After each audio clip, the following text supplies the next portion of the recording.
PMLN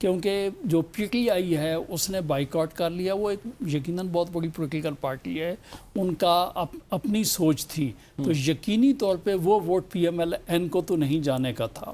اگر کوئی یہ کہے کہ تمام کشمیر کی پولیٹیکل پارٹیز ایک سائڈ پہ اور پی ایم ایل این ایک سائڈ پہ, تو وہ کوئی ذی شعور آدمی اس بات کو نہیں مانے گا. اور یہی وجہ ہے کہ اس الیکشن پہ ہم کہتے ہیں کہ یہ election free and fair election نہیں تھا, یہ رگڈ الیکشن تھا. بٹ صاحب یہ رگڈ الیکشن تھا, 2024 کا بھی رگڈ الیکشن تھا. آپ پر جب بھی جیتے ہیں آپ پر یہی وہ الزام لگا ہے, چاہے پیپلز پارٹی ہو یا پی ٹی آئی ہو, کہ آپ رگنگ کر کے آتے ہیں حکومت بنا لیتے ہیں. آج بھی آپ حکومت بنانے جا رہے ہیں. بسم اللہ الرحمن الرحیم.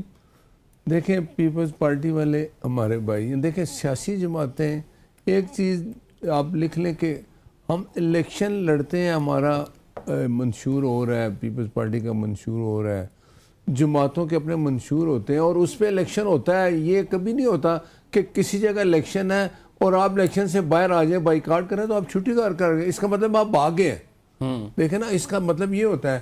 ابھی آپ نے پوچھا ان سے کہ جی میرے بھائی بڑی سادگی سے کہہ رہے تھے کہ پی ٹی آئی والوں نے جب بائیکاٹ کیا تو ہم سمجھ رہے تھے کہ ووٹیں ہمیں ملیں گی.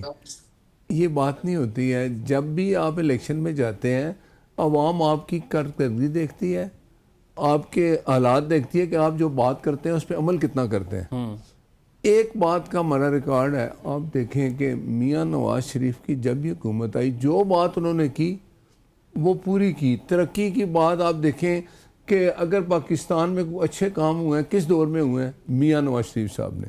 وہ کشمیر گئے, کشمیر جا کے انہوں نے کہا کہ بھائی میں آ گیا ہوں. کئی لوگ کہ جی میں بھی کشمیری ہوں. اب یہ بھی ایک بات تھی کہ بھائی آپ اگر ہمیں ووٹ دیں گے تو میں آپ سے یہ وعدہ کر رہا ہوں, میں وہی کام کروں گا جب میں وزیر اعظم تھا. جو پنجاب میں اب کام ہو رہے ہیں میں اسی طرح کے کام کروں گا, اور اگر آپ مجھے یہ مینڈیٹ دیں گے پھر میں وعدہ کر کے جا رہا ہوں کہ میں ایسا کروں گا. میں ہر 6 مہینے بعد آ کے وہاں کردگی, اگر ہماری حکومت بنی تو اس وزیر اعظم جو بنائیں گے میاں نواز شریف صاحب اسی کو بنائیں گے. اب تو بن گئی نا, اب بن گئی, اب ہوگا نا. اب دیکھیں نا, جوائنٹ ایکشن کمیٹی وہاں پہ احتجاج کری ہے. کشمیر کی عوام جو ہے اس ٹائم ناراض ہے آپ لوگوں سے. وہاں پہ مار دھاڑ جو ہوئی ہے وہ سچویشن آپ کے سامنے ہے, لا اینڈ آرڈر کی صورتحال خراب ہے, کیسے قابو پائیں گے؟ دیکھیں مجھے آپ بتائیں, لا اینڈ آرڈر کی سچویشن خراب تھی. اگر جوائنٹ ایکشن کمیٹی نے کچھ وہاں مطالبات کیے, یہ یاد رکھیں کہ وفاق سے منسٹر امیر مقام صاحب اور دوسرے وہاں گئے, وہاں بیٹھ کے ان کے مطالبات 35 تھے, 38 تھے, سارے مانے ایکسیپٹ ٹو آن دین کہ یہ کہہ رہے تھے جی سیٹیں ختم کریں, جو ہو نہیں سکتی, جو قانون نہیں ہے نا.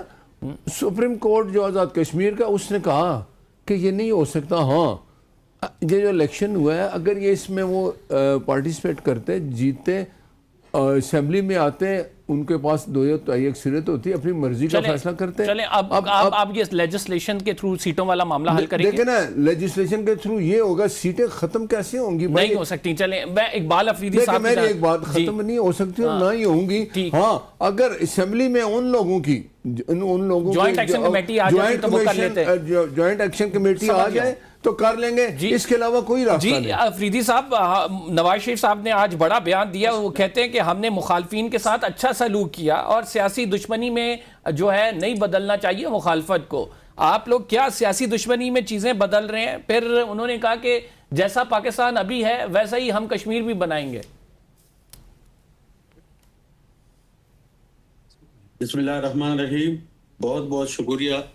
دیکھیے سب سے اہم چیز کیا ہے, ہم اگر پوری دنیا کو یہاں پہ الیکشن کے ذریعے یا لیجسلیشن کے ذریعے یا حکومتی اسٹریٹجی کے ذریعے ہم اس کو بتا سکے کہ پاکستان کیا ہے, پاکستان میں آئین و قانون ہے, یہاں پہ عوامی مینڈیٹ کا احترام ہے, تو سب سے پہلی بات یہ آتی ہے کہ آپ جے بی میں جو الیکشن ہوا ہے وہاں پہ آپ نے دیکھ لیا کہ کس نے کس کو حکومت دی. اور پھر اس کے بعد جب پہلا مرحلہ ہوا کشمیر میں, اس سے پہلے جوائنٹ ایکشن کمیٹی کا جو اعتراض تھا کہ 12 سیٹیں ہمیں نہیں چاہیے کیونکہ اس کے ذریعے کشمیریوں کو ایک خول میں بند کیا ہوا ہے, اس کی عوامی نمائندگی کا کوئی تصور ہی وہاں پہ نہیں ہے, ختم ہو چکا ہے اس سے.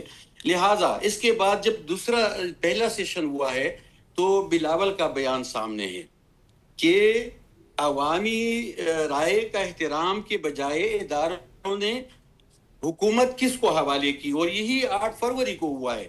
پاکستان میں تو عوامی رائے کا احترام ہوتا ہی نہیں ہے، تو لہٰذا اگر یہ آپس میں یہ لڑتے ہیں یہ عواموں کو دھوکہ دینے کے لیے یا ان کو گمراہ کرنے کے لیے، اس کے پاس ایک ہم نے پہلے سے ایک تجویز دی تھی جو قومی اسمبلی میں بجٹ سے پہلے یہ لڑتے تھے، تو وہاں پہ ہم نے ان کو تجویز دی تھی کہ آپ لڑتے نہ لڑے، آپ آئے یا تو اپوزیشن بینچوں پہ بیٹھے یا عدم اعتماد لے کے آئے تاکہ ہم آپ کا ساتھ دیں اگر آپ چاہتے ہیں کہ یہاں پہ عوامی نمائندگی نہیں ہو رہی ہے۔ دوسری بات، پاکستان میں اگر آپ شروع دن سے دیکھیں تو یہاں پہ 2018 میں بھی دھاندلی ہوئی ہے، لیکن وہ دھاندلی کا وہ طریقہ کار مختلف تھا۔ وہاں پہ جب یعنی آپ کی حکومت دھاندلی سے آئی؟ یہ مان گئے نہیں، آپ کی حکومت یعنی دھاندلی سے آئی؟ پوری بات سنا کریں نا جی، پوری بات سنا کریں جی، یہ میں آپ کو کلیئر کرواتا ہوں، 2018 میں بھی دھاندلی ہوئی ہے، لیکن وہ ہم پہ اعتماد ہی نہیں تھا ان لوگوں کا کہ یہ اگر 2/3 اکثریت سے آتے ہیں تو یہ پھر ہماری بات نہیں مانیں گے، تو انہوں نے ہمارے ساتھ دھاندلی کی، مخلوط حکومت بنانے کے لیے ہماری سیٹیں کم کی۔ لہٰذا میں ایک سوال کرتا ہوں ان دونوں پارٹیوں سے، اگر آپ چاہتے ہیں کہ پاکستان میں جمہوریت بھلے وہ ٹریک پہ آئے تو خدا رہا، ان سے کچھ ہونے والا نہیں ہے کہ آج آپ کشمیر میں حکومت بنا رہے یا انہوں نے جی بی میں بنایا یا آپ وفاق میں اتحادی ہو۔ تو پاکستان کی ترقی کا راز یہاں پہ جمہوریت میں ہے، یہاں پہ جمہوری ادارے کو فعال کرنے میں ہے، یہاں پہ آپ عوامی ووٹ کے احترام میں ہیں کہ ہم مل بیٹھ کے ایک ایسی جمہوری حکومت بنائے کہ اس میں کوئی دھاندلی نہ ہو، اس میں کوئی ایسا عوامل شامل نہ ہو جس سے وہ اسمبلی میں پہنچا کے وہ اپنے لیے لیجسلیشن تو کر سکے۔ یہی تو کہہ رہے ہیں نواز شریف صاحب، وہ کہہ رہے ہیں کہ ہم مخالفین کے ساتھ اچھا سلوک کرتے ہیں۔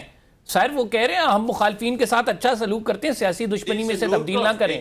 دیکھیں میری بات، اس کے ساتھ جو سلوک ہو رہا ہے، میری بات پوری ہونے دے، نواز شریف کے ساتھ جو سلوک ہو رہا ہے اپنی پارٹی کی طرف سے، دیکھیں آپ جی بی کا پہلا جلسہ ان کو دیکھے، اس کے بعد پارٹی کا جو انہوں نے باہر بھجوایا، آپ نے خود ہی دیکھا کہ ایک ہی تقریر سے انہوں نے پھر کہا کہ مجھے کیوں نکالا، تو اس کے بعد جب حالات بنے ان کو باہر بھجوایا۔ یہ دیکھیں نواز شریف کی سوچ میں تھوڑی تبدیلی ہوگی، لیکن وہ تو مزے لے رہا ہے نا جی، بیٹی وزیر اعلیٰ ہے، بھائی وزیر اعظم ہے اور پوری فیملی حکومت میں ہے، لیکن اس کے باوجود بھی اس کو اعتراض ہے کہ مجھے کیوں نکالا۔